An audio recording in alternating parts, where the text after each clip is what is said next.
खुलुमबाय हेल' लोगोफोर आं मानो सानथाम गाहाम भिडिअ हगाराखै मा खारननि थाखाय दैलि लिडारफोरखौ इउटुबाव बक्सबाय थाग्रा बुंबाय थाग्राया सानथाम गाहाम बोरै थानो हाखो सानदों नङासै होनबा गाइस बाथ्राया खूब सिरियास आंनि जे जीमेल एकाउन्ट बेवहाय पासवार्डखौ सोरबा टाच खालामदों बेनो साइन इन खालामबाबो जायाखै बेनि थाखायनो आङो भिडिअखौ हगारनो हायाखै फुरा टटेलि बन्द मोनसेया जाहैबाय खारना मबाइलखौ रिस्टार्ट खालामदों सोरबा थांफ्लांदों रिस्टार्टआव जों एखमबा नों बेस्थ थायो दोनथ'नाय जायो बेनिफ्राय बेखौ सोरबा आंनि जीमेल एकाउन्टखौ पासवार्डखौ सोलायदों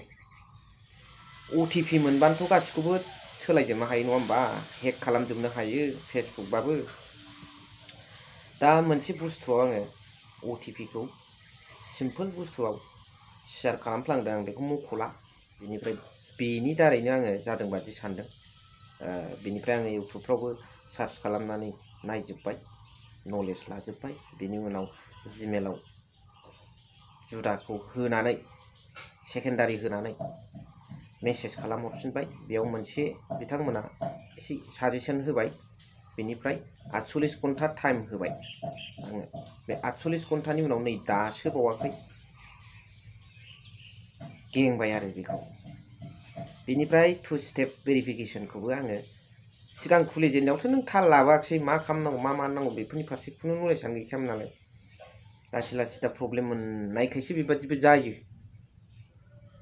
सानबाय आरो आं दा आं सानदों बेलाय हेक खालामथावथाव मा बुस्थु दं बोरैबा मारैबा सोलायनो सोरबाफोर जेनेबा बै हेकारखौनो होननांसिगोन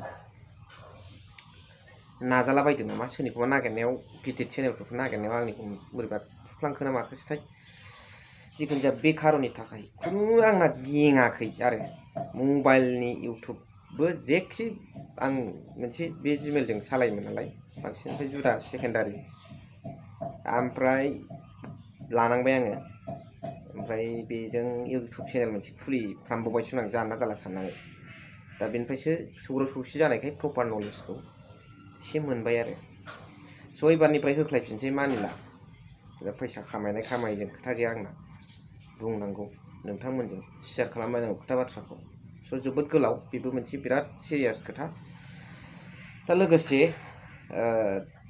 जे दुधनैनि हिरनमय खाख्लारि जोंहा दुलाराय बर' फरायसा आफादनिफ्राय मैखोम मोनसे सोमावसारनाय लानो गोनां दं लाबायबो बिथांमोना आंबो नायबाय थानाय जादों बेनिफ्राय दा रिजाल्टआ पजिटिभ जानो नागिरदों सावरायलायनो नागिरदों मा जायो एसे उनाव जोङो मिथिनो मोनगोन अब्ला दिपेन बर' सारा मा बुंदों बेखौ नोंथांमोना खोनासंनानै लादो बेनि उनाव कमेन्ट्स खालामदो दुलाराय बर' फरायसा आफाद आरो गुबुन गुबुन आफादनि जि मोनसे जथाय सोमावसारनाय दुधनै गेंरेप इन्सिडेन्ट आरो हिरनमय खाख्लारिखौ बारबारिक भाबै मार्डार खालामनायनि एगेन्स्टआव जे जोङो साननैनि धाराबाहिक जे आन्दलन लादोंमोन जोङो बे सोमावसारनायखौ जोङो दोनथ'बाय आरो जोङो सोमावसारनायखौ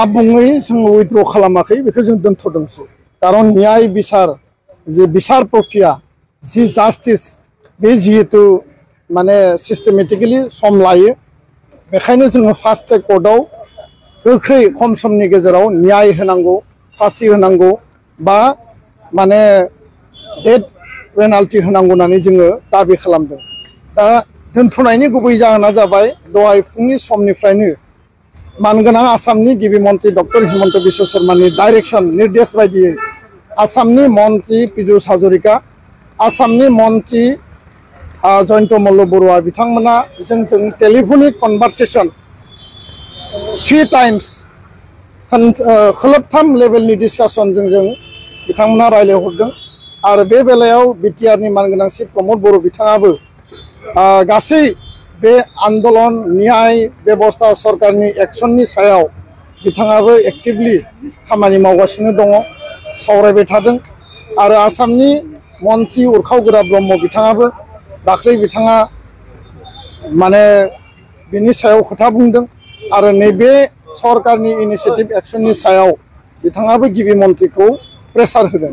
दा बेखायनो बे गासैनिबो इनिशिएटिभआव दिनै बे समाव आसामनि मन्त्रि जयन्त मल्ल बरुवाया दुधनৈ फारसे थांगासिनो दङ। दसे समनि गेजेरावनो बिथाङा दुधनैयाव बालापारा गामि हिरण्मय खाख्लारि जाय दुखुथिया जोंनि हिरण्मय खाख्लारिया अन्याय इनाय भाबै बुथारजादोंमोन बे दुखुथिया न'खराव बिथाङा सहैनानै दुधनैनि मिडियाफोरनि गेजेराव एबसु आरो गासै बर' माहारियारि आफाद गौथुम गुबुन गुबुन हारिनि गौथुमफोरनि जथाय जि सोमावसारनाय बे सोमावसारनायनि जिफोर दाबिमोन फास्ट ट्रेक कर्टआव लांनाय कम्पेनसेसन होनाय दायनिगिरिया जाहाथे स्ट्रंनिफ्राय स्ट्रंसिम पानिशमेन्ट मोनो माने डेथ पेनाल्टि मोनो जि दाबि दङ बे दाबिखौ सरकारा कारजकरि खालामनानै एक्सन लानानै मावलांनो होननानै बिथाङा जोंनो प्रतिश्रुति होदों। बिथाङा आश्वस्त खालामदों आरो जोंहा बिथांनि बेबायदि खेबनै खेबथाम बारे बारे जोंजों कनभारसेसन बा सावरायनायनि उनाव जोङो सरकारनिसिम फोथायनाय लाखिदों। बिथांमोननि इनिशिएटिभखौ जोङो बिसास खालामदों, वेलकाम खालामदों। सोमावसारनायनि उनावसो सरकारा दिनै सिरि मोनदों। सोमावसारगौमानि बिथांमोना दुधनৈ इन्सिडेन्टखौ गुरुत्तखौनो लायाखैमोन। माजबाद काण्ड, ढेकियाजुलि काण्ड, गुबुन गुबुन काण्डनि सायाव बिथांमोना बेस्थ। सुनिल गगৈ काण्ड, किन्तु दुधनৈ काण्डखौ बिथांमोना सिरियास लायाखैमोन।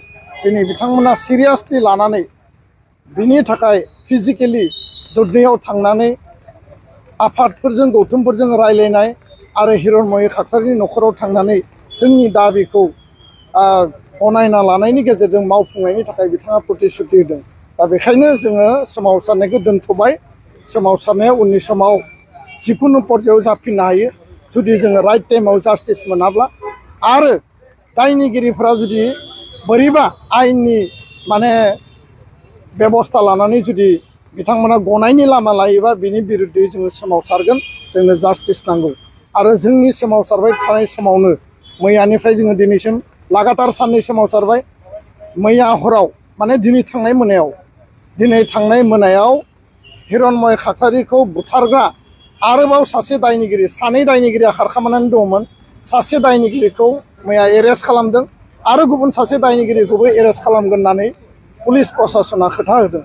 दा बेखायनो जोंनि सोमावसारनाया फिथाइ थायदों, बे ओरैनो दैयाव थाङाखै आरो सोमावसारनायनि फिथाइनि गेजेरजों जोङो न्याय मोनगोन होननानै जोंहा फोथायनाय दङ। गोजोन्थों।